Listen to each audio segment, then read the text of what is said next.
let's continue. Okay, so again, there are American bases all over the Middle East. And originally, these bases were established to protect them from basically their own people. Okay? These are monarchies that were imposed on these nations by the Anglo-American Empire, the British first, and then the Americans came to support these monarchies. And so they provide defense. But then you're like, wait a minute here. I mean, didn't we just say that these American bases can't actually defend these people, that they're exposed? And the answer is, yes, that's true. But remember that the American military was built during the Cold War. Okay? And the Cold War was a war between the Soviet Union and America. And so the Cold War was defined as something called MAD, mutually assured destruction, because both had nuclear weapons, okay? So they didn't really go to war against each other. And so in other words, these bases aren't really meant to defend these nations from other enemies. They're really meant to impose American authority in the Middle East, okay? And it's the idea of this. It's the idea that empire, it is really a image. It is a hallucination. It's just an idea. Empire is it's an aura of invincibility and invisibility, okay? If you fear it, then you obey it. But it's not really designed to fight a war, okay? And so that's why we have this absurd situation.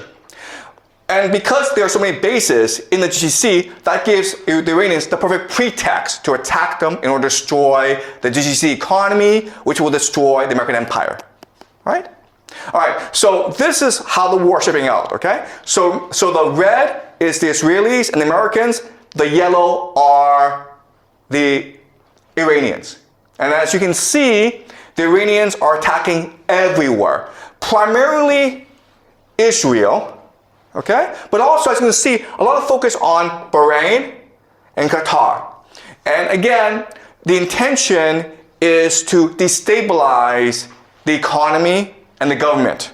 Okay? It's to try to get as much instability as possible. All right? Okay, and as you can see, the Americans and the Israelis are focused on Tehran. And so the Americans and the Israelis use something we call shock and awe. And the very idea of shock and awe is you decapitate the enemy. You cut off the head, the body will fall down, okay?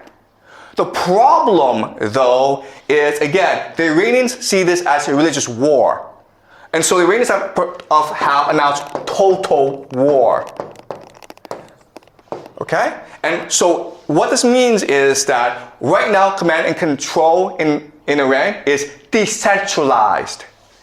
There's no one person telling everyone what to do.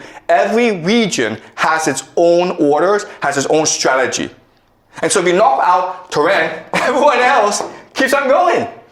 So if you take off the head, it doesn't change anything. Okay? But unfortunately, the Israelis and the Americans use this as a military doctrine. Military doctrine just means how you design your military for what purpose. And so even though the Americans seem like an invincible army, they are not equipped to fight a 21st century war against drones, against destabilization, against religious fanatics. Okay, they're just not. All right? But unfortunately, because of military doctrine, they're going to keep on attacking Tehran.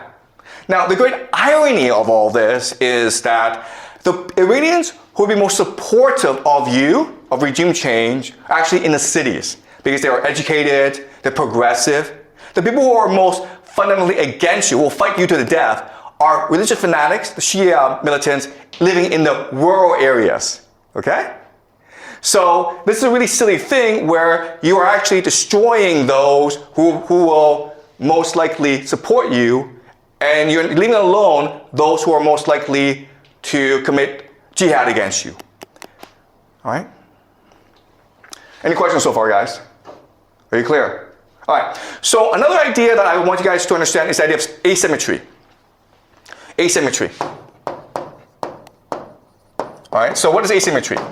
Asymmetry means that the two sides are choosing to fight different wars using different techniques because one is much stronger than the other, okay? America is a great empire. It has unlimited resources. It has the USD. It controls the world, right? Iran is a country that has been under economic sanctions for the past 45 years. It's poor. Its technology is very limited, okay? But as we learn in this class, actually, those nations that are poor actually have more energy. They're more open, and they're more cohesive. All right, so let me give an example. This is what we call the Shahad drones. Shahad drones. Each of these drones costs $50,000 at most, okay? At most. It can go as cheap as $35,000 US. But one of them is $50,000. As you can see, you can fit a lot of these drones to a truck that can go anywhere in Iran, and they can hide anywhere. All right? So the thing to understand is, first of all, these drones are cheap. They're easy to make. They make about 500 a day.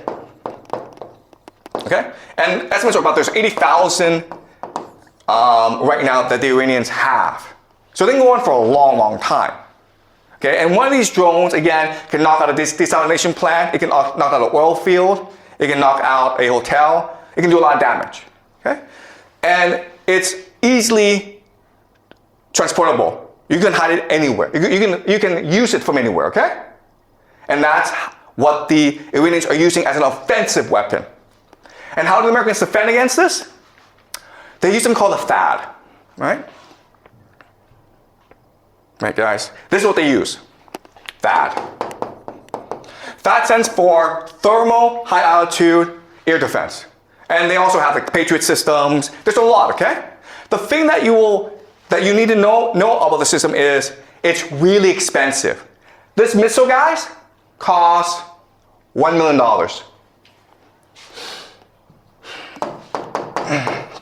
$1 million. So there's this $50,000 drone coming your way, and you throw a $1 million missile at it, okay? And often these missiles miss, so you have to throw 2 or 3 missiles at it, okay?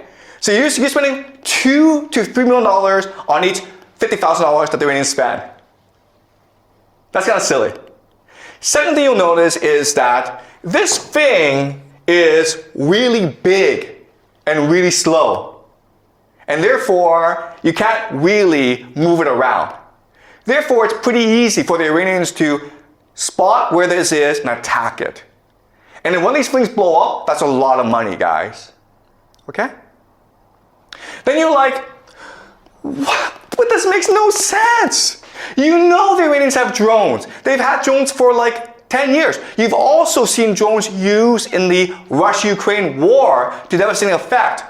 Why don't the Americans know this? Why did they prepare? Okay, and again, it has to do with military doctrine. Because military doctrine determines how you fight a war, it determines on your bureaucracy, and it determines how you spend your resources, okay? And unfortunately, the Americans are used to fighting something called the Cold War, right? And the Cold War, because you can actually fight the war, you can actually use, kill each other because then people use nuclear weapons. The Cold War was about flexing. Flexing, okay? You see how big and powerful I am? Me! Okay? That's all it was. These weapon systems are designed to scare the crap out of you. They are designed to impress you. And as a result, they cost a lot of money, and they really don't do anything, all right? So that's the entire American military. It costs a lot, and it doesn't really do anything. And it's not resilient. It's not innovative. It's not open. All right? Also, the other thing I have to say this, okay, is if you look at the American military, it's corrupt.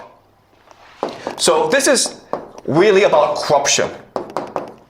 So the Americans don't really care about winning a war. What they care about is spending as much money as possible because then they get a cut. It doesn't make sense.